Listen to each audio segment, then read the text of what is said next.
Hi guys, I'm Katie Tam. I'm a health coach from Logansport Memorial Hospital, and today I'm going to be talking to you about stress.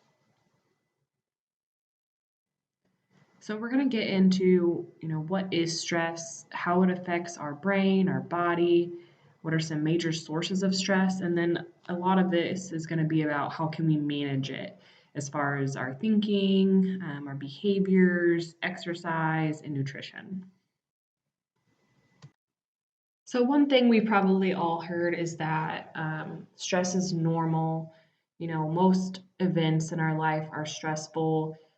We don't really want to eliminate our stress, nor are we ever going to be able to eliminate our stress, but we need to learn how to use it to our advantage. And, with stress, there's acute stress. So think flight or fight, our response system to, maybe getting in a car accident. Maybe there's a presentation that we're getting ready to give.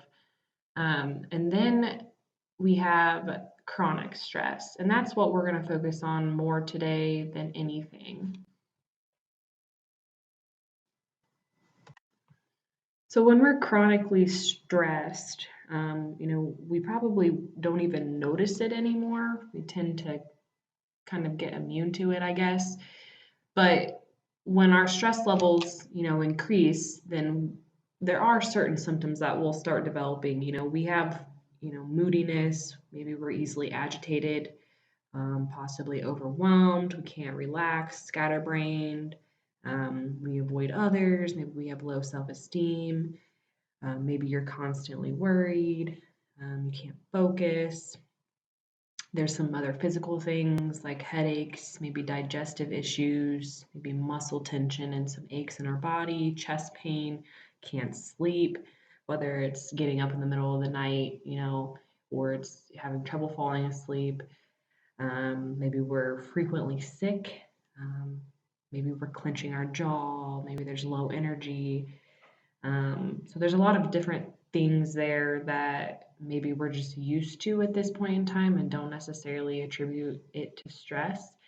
But in addition to those, we start coping with things, and a lot of times it's not a healthy coping mechanism. So you'll see the examples down there. We start overspending, we start overeating, maybe we binge on TV or use our phones too much. Maybe we start drinking more alcohol or smoking more cigarettes. So we start doing these things when our chronic stress gets to be too much. So I wanted to mention, our brain. I'm going to go over the body stuff here in a second, but I mentioned it a little bit. When we're stressed, it's going to mess with our memory. We forget things. Our brain cells can actually shrink and die off. That can be a permanent thing, which is terrifying. But there is some research around exercise and how it can actually help renew our brain cells. I'm going to get into that a little bit more later. And then the effects on our body. So, short term, these are things that would happen with like that fight or flight response system here, which are fine. That's going to help us get past whatever is alerting us. But chronic stress, when this stuff is continuously happening, when cortisol and adrenaline and norepinephrine are constantly released, it can have effects on our blood pressure. So high blood pressure, which can lead to things like heart disease, it can lead to stroke, it can lead to heart attacks. When our immune system is suppressed, again, getting constantly sick, breathing rate increases. It can lead to things like depression, anxiety, even skin and hair problems. If your liver is constantly releasing glucose, it can lead to thyroid issues. It can lead to developing diabetes, or at least an increased risk of developing diabetes. It can lead to weight gain. Then, if we're having stuff going on with our, digestive system, it can lead to, GERD, ulcers, things like that. I've already mentioned memory problems. It can lead to sleep problems, intense muscles. So, not great what the effects are on our body if, again, we're letting this chronic stress kind of just go unhinged all the time. And just to hit on some major sources of stress, I'm sure this is no surprise here when we see that things like money, work, the economy, maybe it's our family responsibilities, maybe it's a certain type of relationship in your life, maybe it's just health problems, maybe you're a caregiver for someone in your family. I'm sure this year hasn't been great as far as health issues go and even money issues go. Work has been crazy for a lot of you, I imagine, with having to come up with maybe a whole new way of teaching. And then not only that, personal health concerns. Maybe someone was already at risk for certain health things, and then you throw COVID on top of that. So this has not been a great year for a lot of us when it comes to stress.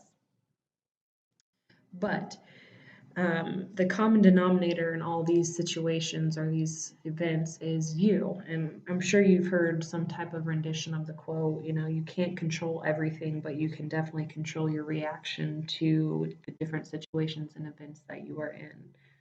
Which this leads us into Albert Ellis's model. It's the ABC model. And the basic idea behind this is that external events, which would be A, do not cause emotions, but beliefs, especially irrational ones, do. So that's where, A is the event, B is the emotional response, and C is the behavioral reaction here.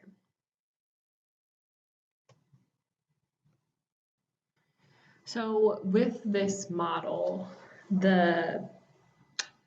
we have the power to change our beliefs. So we want to get to a point where we can accept our rational beliefs about something, but we really need to challenge our irrational beliefs. And I feel like almost everyone can say that they, have fell victim to their irrational beliefs before. And we have to really ask, is this true? Is this thought that we are having, is it true? How can we prove that it's not true?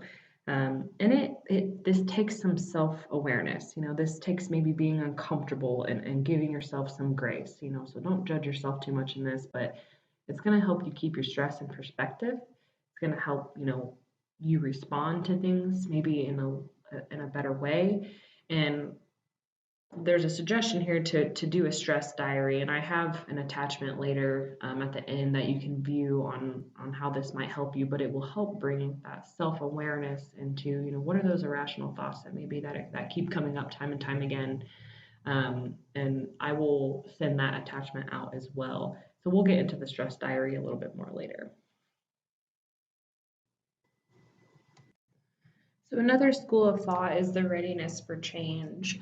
And sometimes this can apply to where we fall with our readiness to change towards maybe like including stress management into our daily life, or it could be a readiness to change as far as behaviors that are maybe not great coping behaviors. So with this school of thought,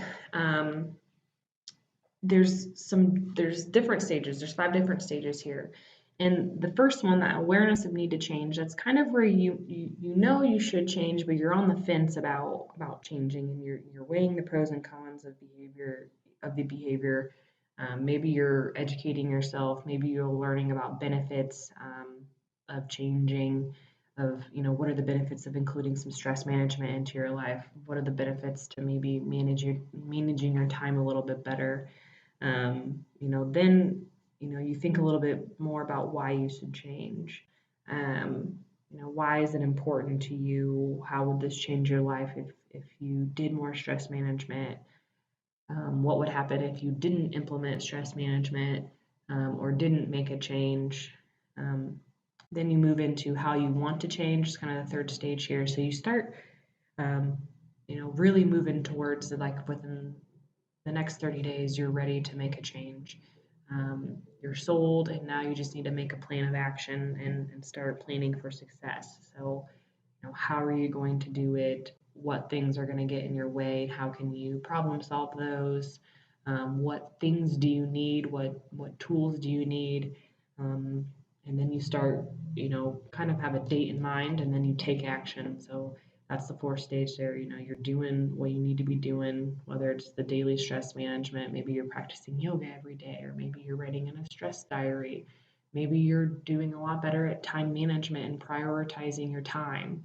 And then that last behavior there, or that last stage there, is maintaining healthy behavior. So, you've been doing this for a while, you feel confident that not much is going to get you off track. And if you know something might get you off track, you're planning for it, you're thinking about it, and you're taking the time to prepare for it. Speaking a little bit more about the time management stuff, this is the time management matrix, and this is used as a way to figure out, I guess, what you should be doing with your time, or maybe how you could prioritize your time. So you want to spend less time, putting out fires, and maybe more time for you, and more time for things to run a little bit more efficiently. It gets us to think where we're spending most of our time. What things might we need to spend less time putting out those fires. It's really just going to help identify priorities and help you spend your time wisely, I guess. And what happens is we usually tend to procrastinate or spend time doing things that are unimportant, and then that can kind of lead to some stress and some anxiousness and maybe some worry. So I'm going to get into all the different quadrants here a little bit more though in the next couple of slides. So quadrant 1 here is considered urgent and important things. And these are things that we definitely should not ignore. You kind of see some examples down there at the bottom. But if we're spending too much time in this first quadrant and constantly putting out fires, it's going to lead to a lot of chronic stress and a lot of burnout, and it will just be a never-ending cycle of crisis management. So urgent and important, but we don't want to spend too much time here. So one of the ways to reduce the time spent in quadrant 1, like I was just mentioning, is spending more time being proactive on more important things before they become emergencies. So this would be quadrant number 2.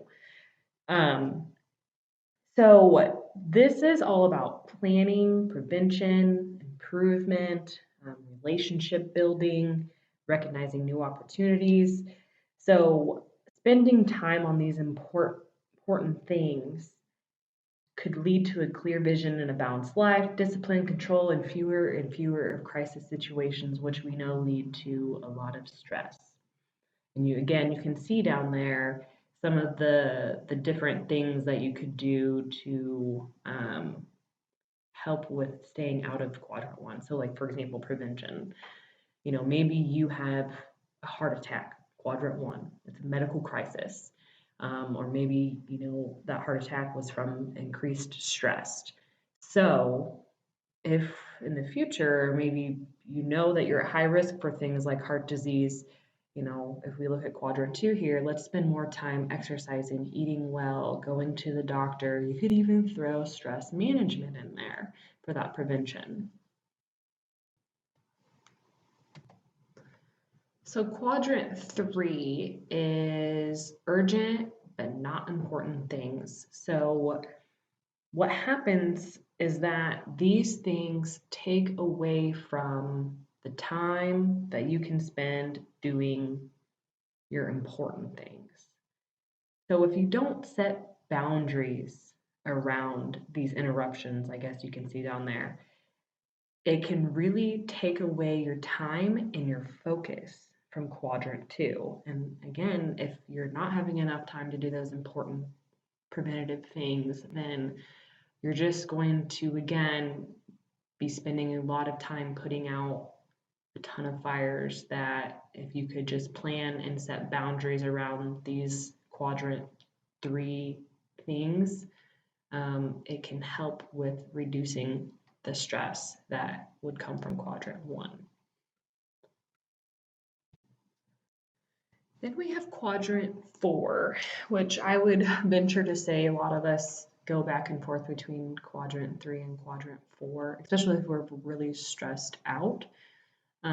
This one deals with things that are not urgent and not important. So it's usually the things that we kind of enjoy doing in our free time possibly, or we use these things as coping mechanisms. So I talked a little bit about that earlier.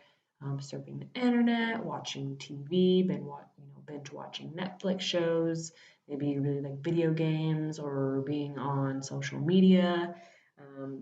Those are just a few examples, but typically what happens here is that we spend a lot of time on these things and it can, cause a lot of problems and it takes away from, again, quadrant two. So it takes away from that planning and that preventative quadrant two activities, which can in turn help reduce the stress of quadrant one. So to kind of round out this matrix, um, you know, take the time to maybe sit down with this and become aware of where you're spending your most time. I'm not saying that you have to completely eliminate everything that you enjoy doing in your life. That might be considered a time waster. It's more of, do you think you could value from maybe some more preventative or planning or proactive activities in your life? Do you feel like you're constantly putting out fires? Evaluate that. Take the time to think about how you could maybe transfer some of your quadrant four activities to quadrant two. How can you make things a little easier for you? How can you maybe promote a better work-life balance and feel like you're not spending so much time putting out fires? It would only help your productivity, it would only help your work-life balance. So how can you, take the time to evaluate what you're doing and can you possibly take a little bit more time to plan things out um, and help with reducing that stress?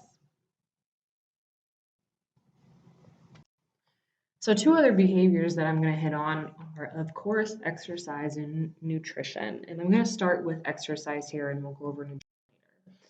So exercise in the brain. When we are exercising, it's going to increase our heart rate, which leads to more blood pumping through our body to our brain.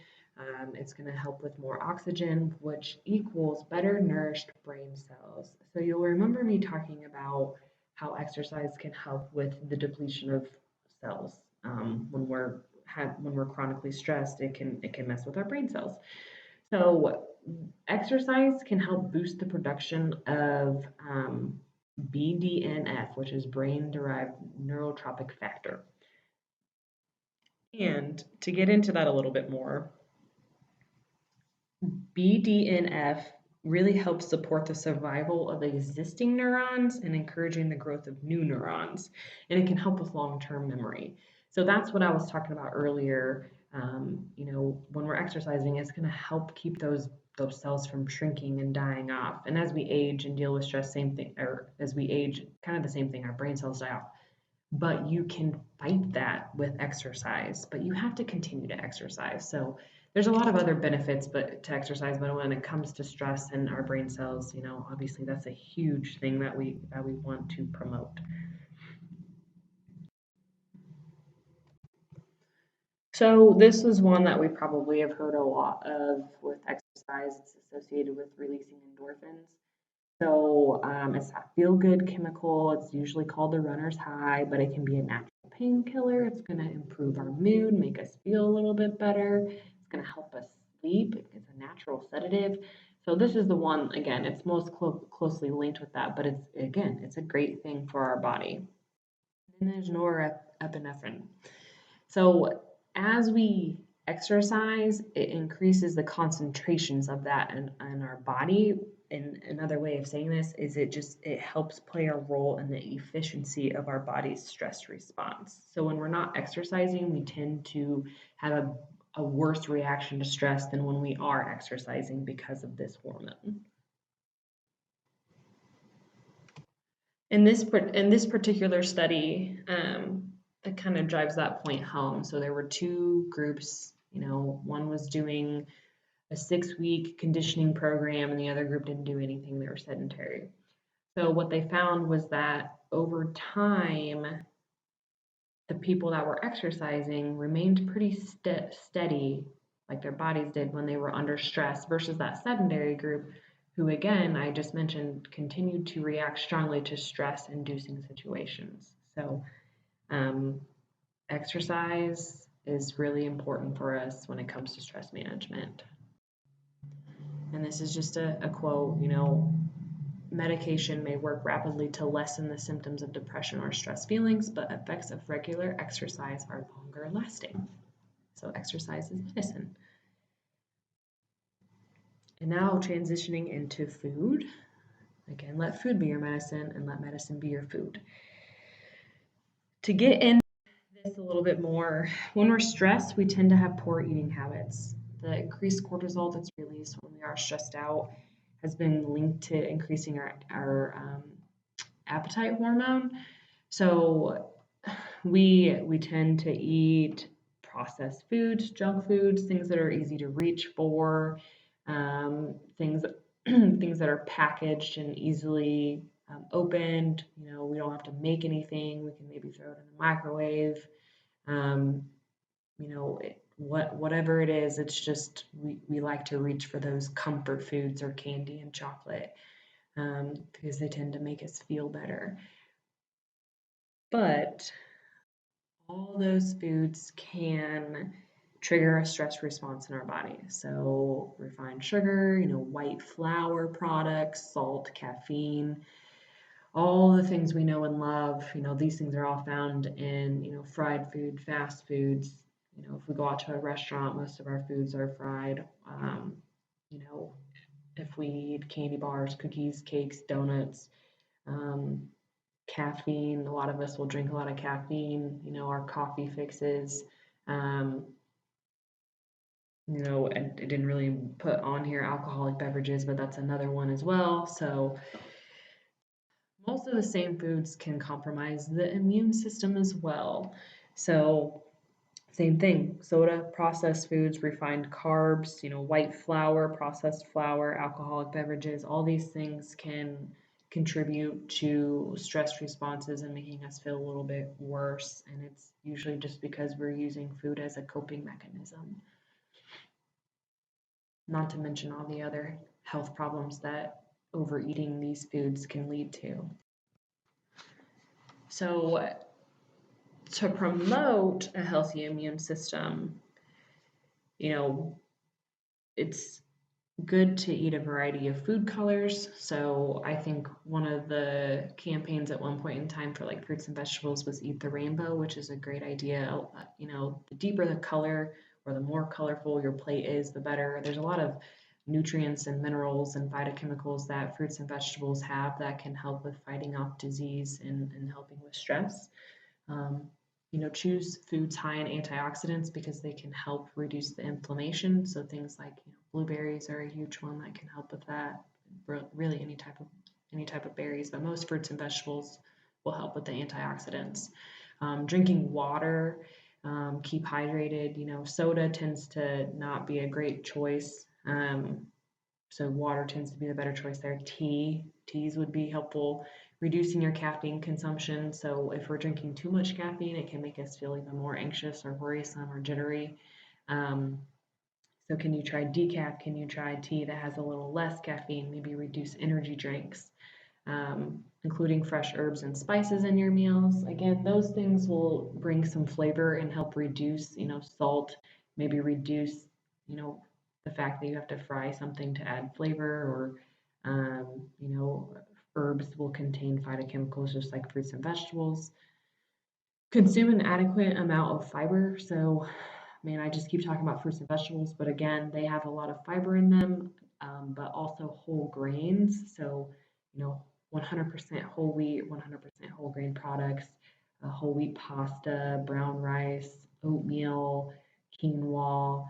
Those things are all going to have good amounts of fiber in them. And then the last one here is consuming enough omega-3s. So those are going to be found in things like fish, nuts, seeds, nut butters like peanut butter, any types of nuts. It can be walnuts, pistachios, peanuts, cashews, almonds, pecans. Those things are all great. Flax seeds, chia seeds, fish like salmon. So olive oil, canola oil, those things are all great sources of healthy fats, which will help fight inflammation as well. Those Omega-3s are known to help with heart health, so definitely would be helpful for inflammation.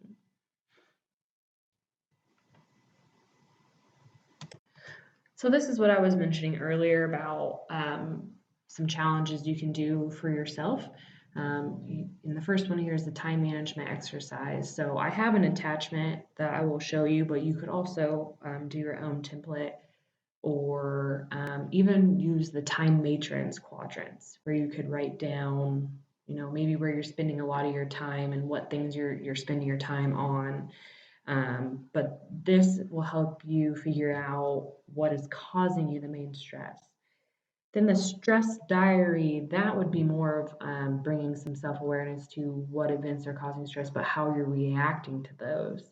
And then you can even put down your symptoms. And I'll have an attachment for that. But that one kind of goes back to the ABC model from earlier where we were talking about events and then our beliefs about events will cause a reaction. So this will help bring light, maybe what is an irrational reaction to some of these things that we're experiencing. So here's this, the time management paper I will make sure is sent out. But again, I would even suggest maybe doing the time matrix quadrants, or you can create your own type of template here, whatever is going to work best for you. But again, this is going to show you, what are your main causes of stress and maybe when you're experiencing them. And here is the stress diary that you could use, give you a starting point here, and you can again develop this to whatever you think would be useful for you. So please feel free to call or email me with any questions or concerns. And I will have Deborah attach my email and number in the email that she sends out with this, but my email is ktam@logansportmemorial.org, and that's KTAM@logansportmemorial.org. And then my number is 574-725-2012, option number 1. Thank you for taking the time to listen to this today, and I hope it was helpful. Have a great day.